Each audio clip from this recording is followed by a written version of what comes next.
Donc la première étape consiste à couper une série de tronçons de soudure. Donc c'est de la soudure, hop, dans le bon sens ça fera mieux, de 0,5 mm de diamètre, 5 dixièmes. On prend un petit récipient, évidemment pour ne pas les égarer. Une pince coupante pour l'électronique. Et on va donc couper des petits tronçons. Alors on fait ça au jugé, on ne mesure pas.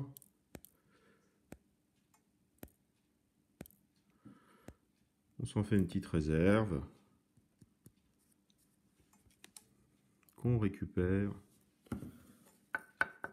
dans le bac. Ils sont là dans le coin.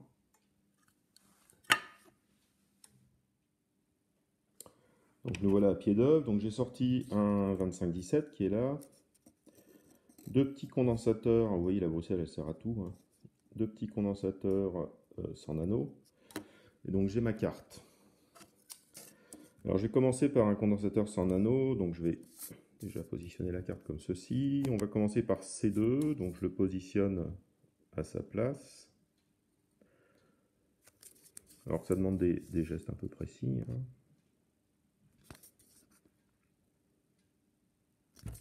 En plus moi je suis un maniaque, donc j'aime bien que les choses soient impeccablement alignées. Donc voilà, il est en place. Je prends donc un petit morceau de soudure que j'avais préalablement coupé et je le pose sur le PCB.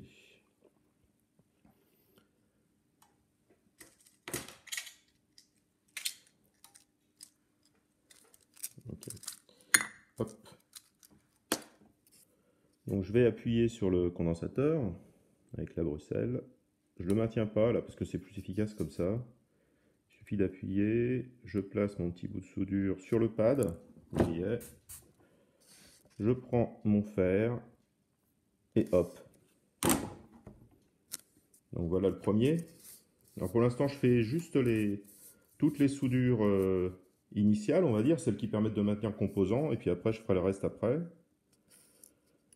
Donc je vais placer C1.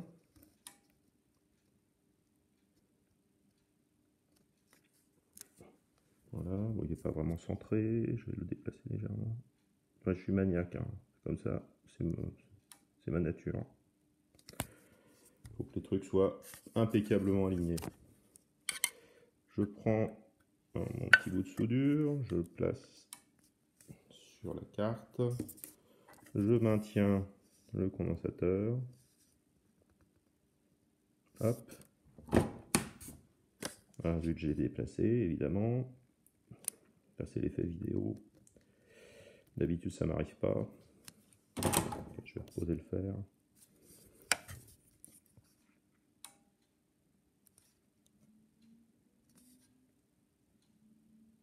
Je le replace.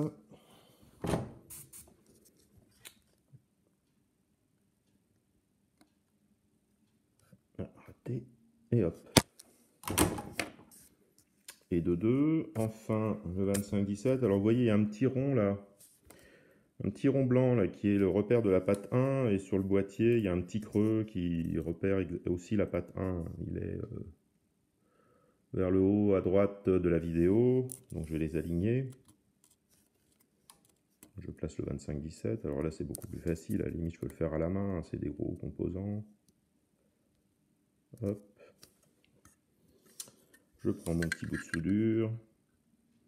Alors, vous voyez, c'est des bouts qui doivent faire entre 0,5 et 1. C'est la bonne taille. Je le place sur la pâte. Là, c'est la pâte 14 que j'ai choisie. N'importe laquelle fait l'affaire. Enfin, j'en prends une qui est généralement au coin. Je positionne bien mon composant. Il faut qu'il soit bien aligné. Toujours maniaque. Là, imprécision. Vérifier qu'il est correctement. Il n'est pas aligné de l'autre côté. Hop. Voilà. Et hop. Raté. On recommence. La soudure n'est pas allée où je voulais, donc je replace mon composant. Alors, au lieu que ce soit raté comme ça, que le truc soit soudé en biais, enfin, tant qu'il n'y a qu'une seule patte, il n'y a pas de souci, ça se dissoude facilement. Quand il y en a plusieurs, c'est fichu, quoi. Enfin, faut couper. On coupe toutes les pattes, on jette et on recommence. Je place ma soudure.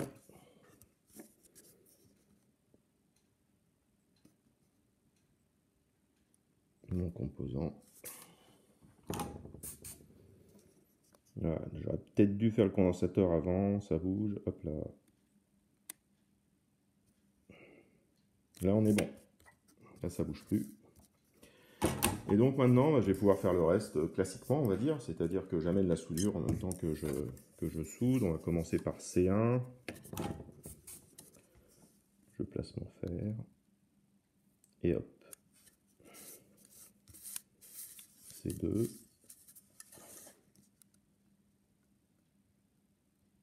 Ah, raté. Ouais. Hop.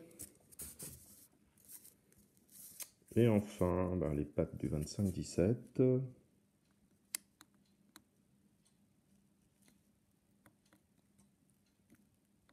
Alors, vous voyez qu'avec une soudure de 0,5, on maîtrise bien la quantité qu'on met.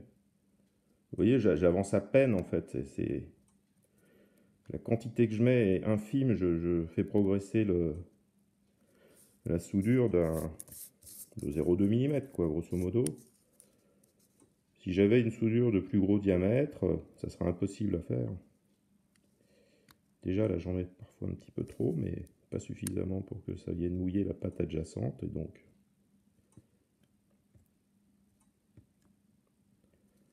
voilà. Donc mes composants sont soudés. On peut les examiner de près. C'est terminé, donc ça va relativement vite quand même.